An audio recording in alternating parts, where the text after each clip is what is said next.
इस साल का सबसे बड़ा इंटरव्यू है। प्रधानमंत्री नरेंद्र मोदी बिजनेस टुडे की टॉप एडिटोरियल टीम के साथ खास बातचीत के लिए बैठे। ये बातचीत दुनिया के 20 सबसे शक्तिशाली नेताओं के पृथ्वी के भविष्य के लिए आर्थिक और राजनीतिक एजेंडा तय करने के लिए दिल्ली में इकट्ठा होने से कुछ दिन पहले हुई है।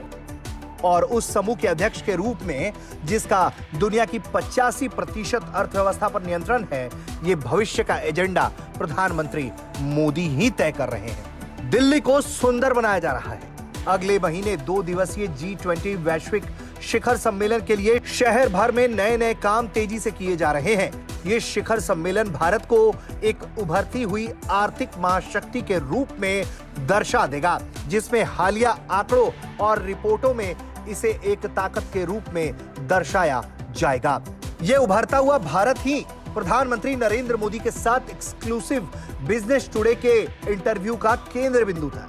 प्रधानमंत्री ने वैश्विक परिस्थिति की तंत्र पर भारत की G20 की अध्यक्षता के प्रभाव के बारे में दिल खोलकर बातचीत की है।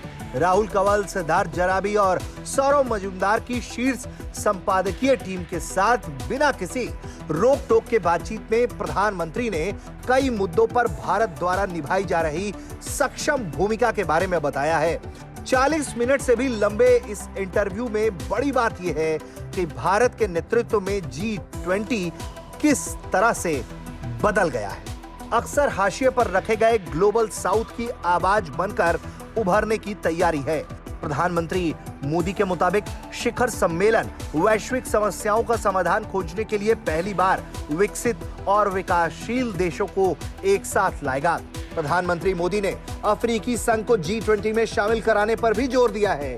इस बात पर जोर देते हुए भारत का G20 नई वैश्विक व्यवस्था के लिए उत्प्रेरक एजेंट के रूप में काम करेगा।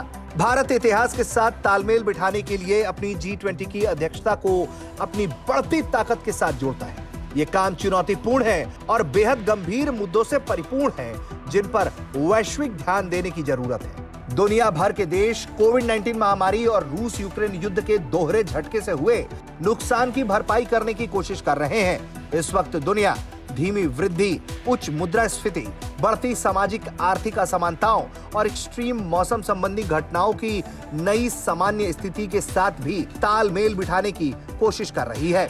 पीएम मोदी के मुताबिक G20 को दुनिया आशा के किरण के रूप में देख रही है। इसके लिए भारत की G20 अध्यक्षता के दौरान जमीन तैयार की जा रही है।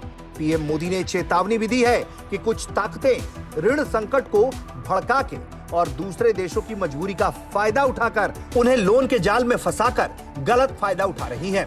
इसे भारत की अध्यक्षता में ऋण पुनर्गठन के माध्यम से संबोधित किया जा रहा है और इससे श्रीलंका, जाम्बिया, इथोपिया और घाना जैसे देशों को मदद मिली है।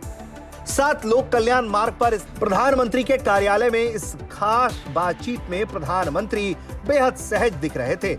उन्होंने वैश्विक चिंताओं के क्षेत्रों, भारत को एक संभावित विनिर्माण केंद्र के रूप में संबोधित करने और बहुत कुछ में मदद करने के अवसर के बारे में बेहद उत्साहपूर्वक बात की है। पीएम ने विश्वास जताया है कि भारत आर्थिक विकास के अगले चरण के लिए पूरी तरह से तैयार है। पीएम मोदी ने उन मंत्रों के बारे में एक एक करके बताया जिनके बारे में उन्हें लगता है कि वो इस अगली लहर को शक्ति देंगे, जैसे वोकल फॉर ग्लोबल, आत्मनिर्भर भारत, जीरो डिफेक्ट और जीरो इफेक्ट जैसी चीजें। उन्होंने कहा है कि वैश्विक निर्माता भारत आ रहे हैं, जिससे अभूतपूर्व रोजगार सृजन का युग शुरू हो रहा है। प्रधानमंत्री मोदी के मुताबिक घरेलू खपत मजबूत बनी हुई है और हर संकेत को देखते हुए आर्थिक विकास मजबूत होना तय है। टेस्ला जैसी कंपनियों के भारतीय बाजार में प्रवेश के लिए कतार में होने और एप्पल द्वारा भारत पर अपना दांव लगाने के बीच प्रधानमंत्री ने बीते कुछ सालों में सरकार द्वारा उठाए गए व्यापार करने में आसानी के उपायों की प्रभावशीलता पर प्रकाश भी डाला है। ये कहते हुए कि बड़े पैमाने पर इन कंपनियों द्वारा किए गए निवेश ने मैन्युफैक्चरिंग डेस्टिनेशन के रूप में भारत के बढ़ते आकर्षण को दिखाया है। ब्यूरो रिपोर्ट, भारत तक।